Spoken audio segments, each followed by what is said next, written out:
خبر شامل کرتے ہیں میرپور خاص سندھ سے۔ KTV نیوز کے رپورٹر نوید بجیر کی رپورٹ کے مطابق میرپور خاص کی صحافتی تاریخ میں میرپور خاص پریس کلب کے نو منتخب صدر نذیر پنہور کی جانب سے اٹھائے گئے بڑے اقدامات کلب کے دروازے ہر صحافی کے لیے کھول دیے گئے۔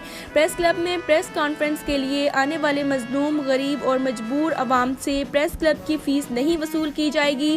میرپور خاص کے تمام پریس کلبوں اور میڈیا سینٹروں کو دعوت دی گئی کہ وہ تمام پریس کلب اور میڈیا سینٹر بند کر کے میرپور خاص پریس کلب میں سما جائیں۔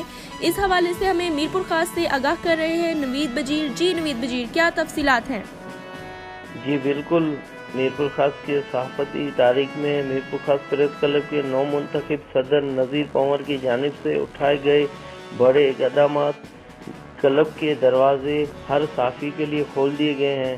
پریس کلب میں پریس کانفرنس کرنے کے لیے آنے والے مظلوم، غریب اور مجبور عوام سے پریس کلب کی فیس نہیں وصول کی جائے گی۔ میرپور خاص کے تمام پریس کلبوں اور میڈیا سینٹروں کو دعوت دی گئی ہے کہ وہ تمام پریس کلب اور میڈیا سینٹر بند کر کے میرپور خاص پریس کلب میں سما جائیں، جبکہ شہید صحافی محمود سلطان چانڈیو کے بیٹے سینئر صحافی فہد محمود چانڈیو کو صدارتی کرسی پر بٹھا کر شہید محمود چانڈیو کو خراج تحسین پیش کرنا قابل تعریف عمل ہے، جو کہ میرپور خاص کے صحافتی تاریخ میں سنہری الفاظوں میں لکھے جائیں گے۔ اس موقع پر میرپور خاص کے نو منتخب عہدیداران نائب صدر Azhar Karim Jilani, general secretary Atif Baloch, joint secretary Shahid Kaskali, خزانچی شیخ عاشق علی، پریس سیکرٹری اسلم بلوچ و دیگر عہدیداران، ممبران اور سینئر